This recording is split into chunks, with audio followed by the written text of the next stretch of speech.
Hello, everybody. Good evening from my side. My name is Mehtab Amanwala, and I'm a student at Rehan School Online Academy. And welcome to my show, That's It and Chat Show, where we discuss important things and we address the important things that are important in our lives. Um,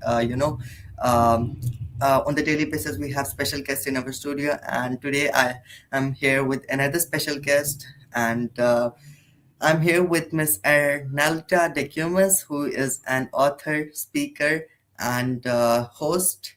And we are going to take an interview from her today and going to learn from so much from her. So yeah, let's without wasting time, we are going to start this interview. So first of all, hello, ma'am. How are you doing today?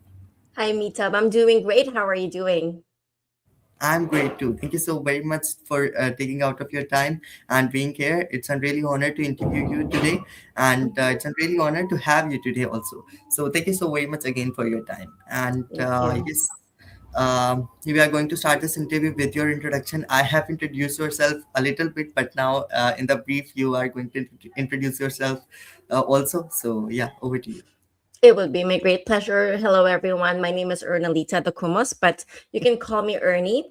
I am the founder of Confidently You LLC, where we have this mission of igniting someone's light off. And the reason being is we do believe that a lot of people walk around with their pilot light off. And because of that, we shrink, we self doubt, we double guess ourselves. And our goal is to ignite the light to surface the self confidence that you already have within yourself. I do that by keynote speaking, coaching, facilitating, and also through my book, Unapologetically You. Okay, that's great. Okay, we are going to start this interview by discussing your broadcast journey from the start onwards. So, when you have started your broadcast, and what was the purpose behind that? And I just want to know about the all the broadcast type, but why you have started it, how it's going, and how much interviews and podcasts have you done? So yeah. Okay, so yes, I was co-hosting my radio show and a slash podcast, and that was it started May of 2023, and we were up to 100 plus of episodes. But in that journey, it started with just an idea of adding value to people. We just wanted to have a platform where, and you know what? I wanted to add value, meaning to share content that people can learn from, apply today, because we do provide tangible tools. It's one thing to give the knowledge, but it's another when you provide tools that individuals can use today after listening to the podcast. So that was the main reason for it.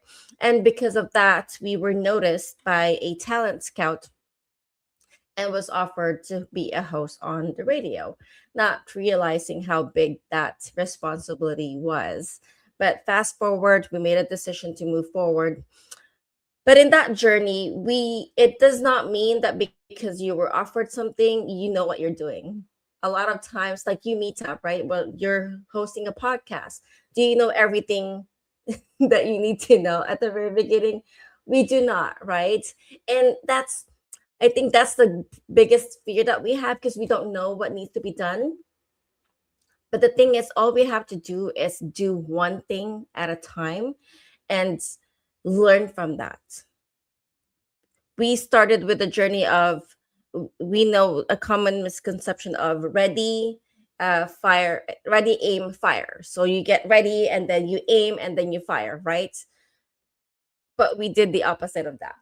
We made a decision, we got ready, we actually fired first, learned along the way, and then we aimed, meaning we assessed ourselves and find out which areas can we improve on. Because when you are ready aiming, you don't know what to aim first because you have no experience. But if you fire first, gain the experience, and then pivot from there, it gives you more leverage. Okay, that's great. Okay, so why you have started the radio show, why you have started your journey as an the radio show host, because many other professions are here, but you have chosen to host a radio show. Who It was the opportunity that you have taken by someone, or it was just your passion? In all honesty, it was not a passion. It was an opportunity that was offered. I did not know that I could be a radio show host. I didn't even know how to be a radio show host, nor have the idea of it. But one of the things that I am passionate about is trying new things and see how it will go. Right? You can't say, "Oh, that's great, but it's not for me." "Oh, that's great, but someone else can do it better." "Oh, that's great, but I don't know how to do it." When an opportunity knocks, and if it's something that you are interested in, jump right in. And the reason for that is a lot of times people say, "Oh, focus on one thing first." But how can you focus on one thing when you don't even know what that one thing is? So the goal is find your one thing, and then once you find it, then focus on that. Don't be afraid to figure out what that one thing is first. Okay, that's great. So, like, I want to discuss that if we have chosen and passion that we are interested in something, any profession we are interested in, and we have choose that. But after choosing that, if we are facing challenges in the start and in the when we have continued that for so far for many years, but we are facing that challenges.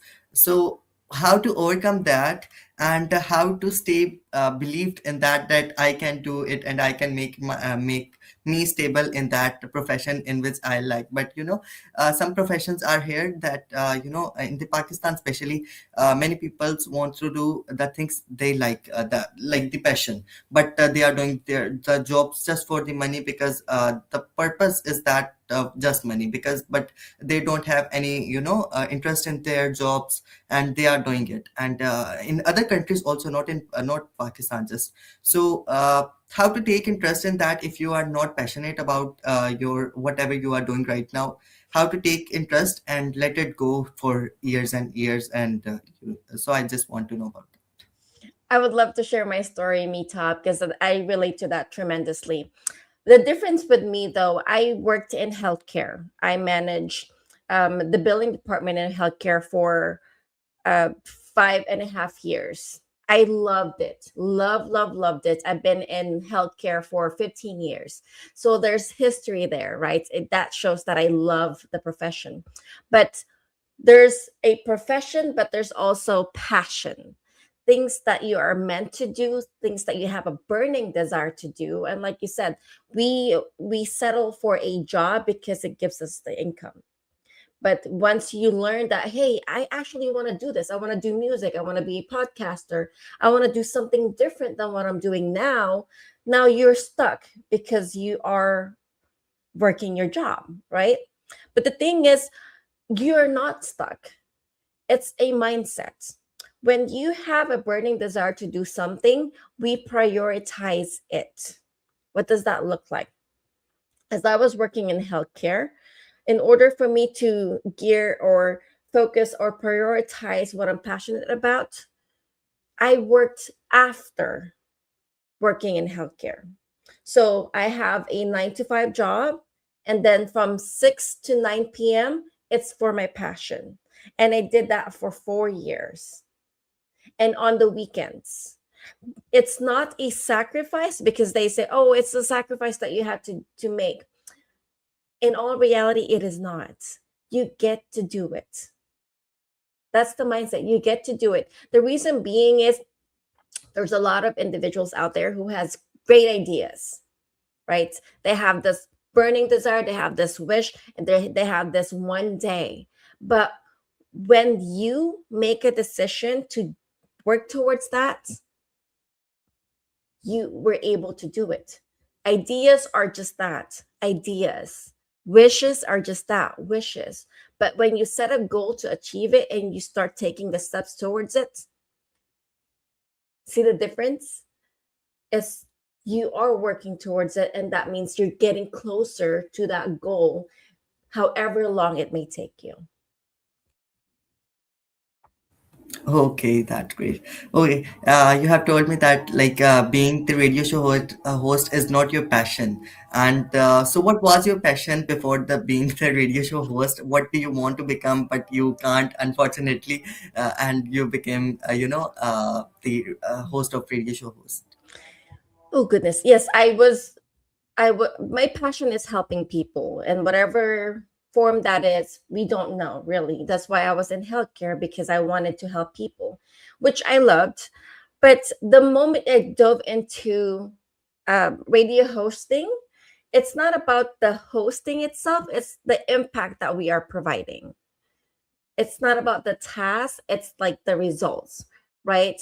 Like with you, Meetup, you are interviewing different individuals, right? You meet amazing individuals with different stories and different teachings. Now, the task for you is interviewing them, but your return of investment in interviewing is actually learning along the way, and not realizing that you're building skills to ask good questions, learning new things from individuals, and the most important thing is building relationships. And that's what I have learned in my journey of podcasting. Yes, you have asked right that we are doing that just for making connections with peoples that help us in the future in the our way, but we ever whatever we are doing right now and what we will do in the next. So you guys are going to help us, and if we need any, you guys need any help from us, so we are here. So yeah, this is the main purpose that why we are doing that. So Yes. thank you so much for, to all of you who are taking the time for us and managing the time for us to educate ourselves, and it's a really honor to have a guest like you and the other peoples that are that were in my studio and that will be in my studio. Thank you so very much. Okay, so yeah, we are going to now discuss about the workbook. So that workbook name is Know You Are Confident, I think so. I'm pronouncing it right. So I just want to know about the story behind that, why you have published that, and what is the main theme of that. Yeah, all about that I want to know. Yes, I mentioned that I have a book. It's Unapologetically You, How to Stop Shrinking, Discover the Power Within You. What I have shared with you is a chapter of the book. It's chapter 9. Do you know you are confident? The structure of the book is asking coaching questions. Each chapter is a question, and one of them is, do you know you are confident? The reason why I added that chapter is because in my journey, I thought that confidence is a personality trait. If someone is showing confidence, that's what they are, confident, right? And if it's somebody else who is shy, timid, quiet, that's somebody who is not confident. But I learned that confidence is a skill. It's something that you learn, you hone, you developed. So the purpose of that chapter is to actually remind ourselves, or to just surface that you already have the confidence within yourself. And let me give you a perfect example. I said this earlier, Meetab, when you first interviewed your guest, the first guest in your podcast, do you have all the confidence in the world to do it? Right? No, I don't have. You do not, right? But what the definition of self confidence is, having the courage to turn thoughts into action and doing it over and over and over again. So, when you make a decision to start your podcast and you interview your first guest, scared probably, but you kept doing it every single time, and you learned that, okay, I should not have said that, I probably should have said this, or next time I will do this. You gain more confidence over and over again. That is the whole purpose of that chapter. Okay, that's great. It is so relatable, and I am just imagining that what I have interviewed the first people. So yeah, Yes. it is so good. Okay, so if anyone do not have a confidence, like I teach students like as an facilitator in an shift as an intern. So I have seen and one kid that is not, do not have confidence to speak, to tell what is going on, and they don't want to tell us what they are imagining, and sometimes it is good, very good. I think so that like don't tell anything what you are thinking right now, but sometimes you need to tell what is Mhm. going on in your mind, and sometimes it is, it has to be it has to be encouraged. It has to be we have to motivate them about whatever they are thinking, and about to thinking to achieve something and something like that. Okay, so Yes. how to how to build confidence in that person, because to speak, to tell something, that is very important, and that you are not able to tell us what is going on in your mind and what do you want to do. So how to how to have the confidence in that people, how we can help them, and what's the best solution of that? The fastest way that I could share with you in this podcast are five little known steps. These are very easy, but we don't practice them, and I will share them to you. The first one is do what your intuition says. When you have this great idea, oh, I wanted to share this, do that. But when you're getting ready to do it, do not negotiate with yourself. Because when you're getting ready to speak, that's where the fears come in and say, oh, what if they think it doesn't make sense, or what if they think I'm stupid, or whatever the case is. Do not negotiate with yourself. We are great negotiators, right, of all the things that we do and do not want to do. So do not negotiate with yourself. The third one is do it. Nike, the brand, just do it. And the fourth thing is, when you did it, when you have done it, do celebrate yourself. It's the most important piece, because after you have gone through the first step, you realize that, you know what, it's not that bad at all. Nothing bad happened to me. People didn't think I was not smart enough, right? So celebrate that, because you will feel a different jolt of confidence after doing it. And the last step is do it again. Do it over and over and over again. And the same exact thing that I have done in podcasting is the same exact thing that you have been doing, Mita, with your podcast, right? You did it. You probably negotiated with yourself multiple times, but you still did it. I hope you're celebrating yourself, and then you're doing it over and over again. Now you are here, still continuing with your podcast. That's how you build confidence in the surface level. Now there's more things into that, but that is the that's, I believe, where you can start. Okay, ma'am. So, you are a writer and author also. So, I just want to know about that. Like, how many books have you written, and what is your favorite right now? It was my favorite book right now. Yes, Okay. ma'am. Okay, so I have written and published three books, two in my home country in the Philippines. This is my third one, but this is my first personal development book. The reason why I'm writing books is because of the first two books as romantic novels. I was young and I wanted to share love stories. But as you grow older and you learn your passion, I have learned that I'm only one person and there's a lot of people in the world. And in order for me to impact somebody that I may never meet, it's through writing a book. The book itself is written for individuals who needed that jolt, a reminder that, hey, you know what? I have what it takes. I have the confidence. I just need to remind myself that. That was the purpose of the book. Now, today, my favorite book that I'm currently reading is The Go Giver by Mr. Bob Berg.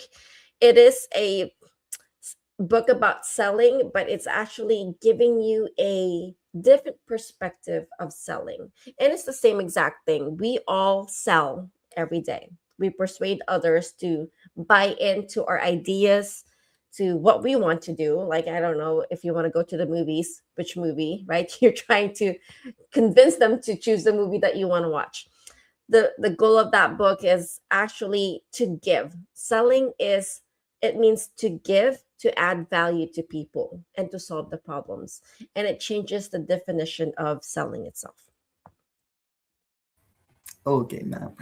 Uh, yes, my next question is that, like, in the start, if you take interest in anything, but after getting, when you have not get anything in you are interested in, but after getting, you lack your interest in that. I think so. You can relate to that, and if someone is curiously waiting for something, but after take that thing and after entered in that thing, they lack interest in that. How to overcome that, how to be back in how to take back that interest and start the journey again. Because if you have started your passion, first of all, now you are lacking your interest. You have Mhm. entered that and you have left that area. After that, you are back, and now you Mhm. have to take interest in that thing back. So how to do that? I just want to know about that. Now, we have to define what lack of interest is. There's two types, right? Lack of interest because we're not seeing the results, of lack of interest realizing that it's really not for us. So we have to define those two. Is it because I've been doing this for years and it's not giving me the money, or it's not giving me what I want? You lost the interest. Or because I have been doing this for years and I realized I didn't really feel like doing it. See the difference between the two?